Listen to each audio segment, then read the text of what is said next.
ಚಿಕ್ಕತೆ, ನಿಮ್ಗೊಂದು ವಿಷಯ ಗೊತ್ತಾ? ಏನಮ್ಮ? ಕೆಲವರು ಬಾಯ್ ಬಿಟ್ರೆ ಸುಳ್ಳು ಹೇಳ್ತಾ ಇರ್ತಾರೆ, ಆದ್ರೆ ಸತ್ಯದ ಮುಖವಾಡ ಯಾವಾಗ್ಲೂ ಹಾಕೊಂಡು ತಿರುಗ್ತಿರ್ತಾರೆ. ಅಂಥವ್ರನ್ನ ಕಂಡ್ರೆ ಏನ್ ಮಾಡ್ಬೇಕು ಅನ್ಸುತ್ತೆ ಚಿಕ್ಕತೆ? ಜಾಡ್ಸಿ ಒದಿಯೋಷ್ಟು ಕೋಪ ಬರುತ್ತೆ. ಅಷ್ಟಕ್ಕೂ ಯಾರಮ್ಮ ಆ ರೀತಿ ಸುಳ್ಳು ಹೇಳ್ತಿರೋದು? ನಿಮ್ ಕಣ್ಣು ಮುಂದೆ ನಿಂತಿಲ್ವಾ ಈ ಮಹಾನುಭಾವನೇ ಅವನು.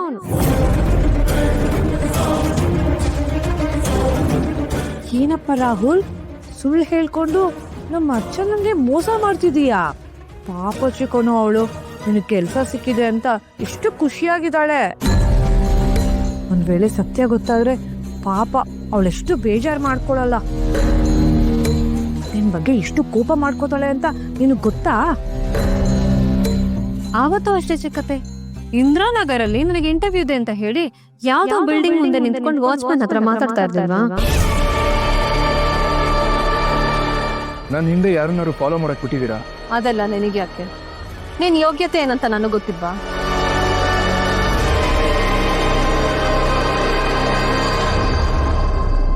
ಚಿಕ್ಕತೆ, ಅದು ಡಿಸ್ಕೊಳ್ಳಿ.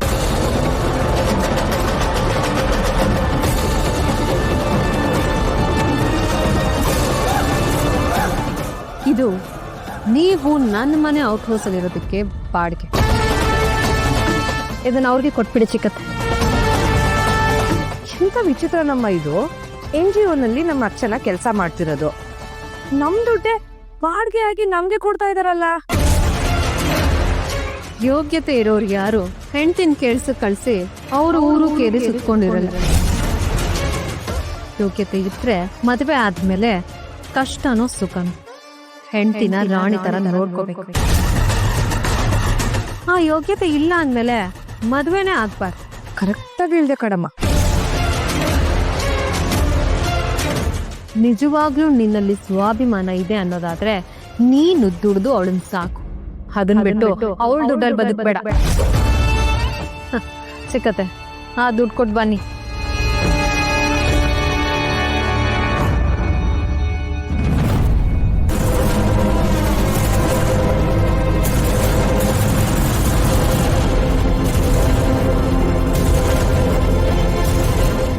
ರಾಹುಲ್ ಎಲ್ಲೋದ್ರು ಅವರು? ರಾಹುಲ್ ನಿನ್ನನ್ನೇ ಕೇಳ್ತಿರೋದು, ಎಲ್ಲೋದ್ರು?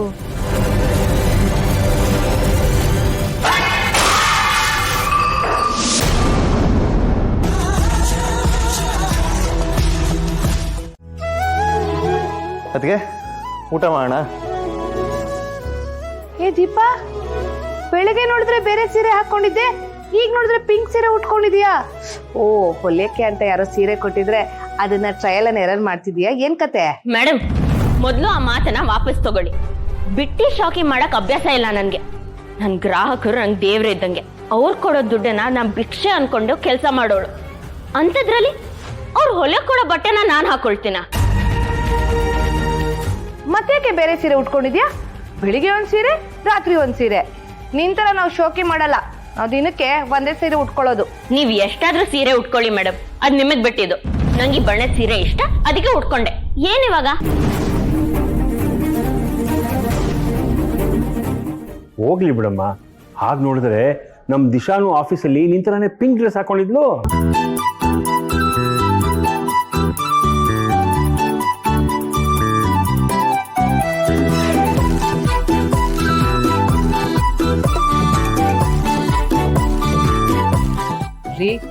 ನೀವೇನಕ್ರಿ ಔಟ್ ಡ್ರೆಸ್ ನೋಡ್ತಿದ್ರಿ? ಇನ್ನೇನ್ ನೋಡ್ಲಿ, ಇಷ್ಟೇ ಕಾನೇ ನೋಡ್ಬೇಕು. ತುಂಬಾ ಚೆನ್ನಾಗಿ ಜೋಕ್ ಮಾಡ್ದೆ ಕಣೆ ನೀನು. ನೀನು ಕಾಮಿಡಿ ಕಿಲಾಡಿಗಳಿಗೆ ಕಂಟೆಸ್ಟೆಂಟ್ ಆಗಿ ಹೋಗು. ಬೇಡ ರೀ, ಓವರ್ ಆಯ್ತು.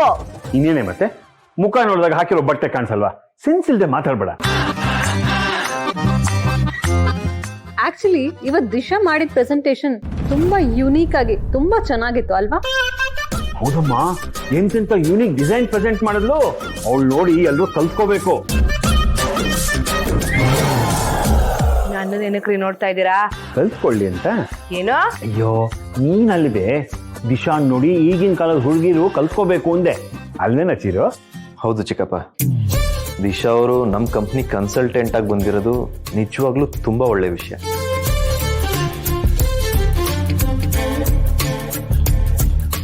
ಅವರು ಡಿಸೈನರ್ ಕಮ್ ಮಾಡೆಲ್, ಈ ಕಾಂಬಿನೇಷನ್ ಇದೆಯಲ್ಲ ಇದು ತುಂಬ ರೇರ್. ಅದಕ್ಕೆ ಥ್ಯಾಂಕ್ ಯು ಸೋ ಮಚ್. ಅವ್ರು ನಮ್ಮ ಕಂಪ್ನಿಗೆ ಸೇರಿದ ಕ್ರೆಡಿಟ್ ಎಲ್ಲ ನಿಮಗೆ ಹೋಗ್ಬೇಕು.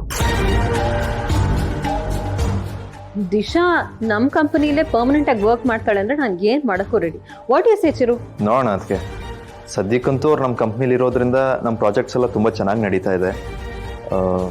ಮುಂದೆ ನೀವು ಹೇಳ್ದಂಗೆ ಅವ್ರು ಏನಾದರೂ ನಮ್ಮ ಜೊತೆನೆ ನಮ್ಮ ಕಂಪ್ನಿಲೇ ಉಳ್ಕೊಂಡ್ರೆ it's a very good move ಅಂತ ಹೇಳ್ಬೋದು.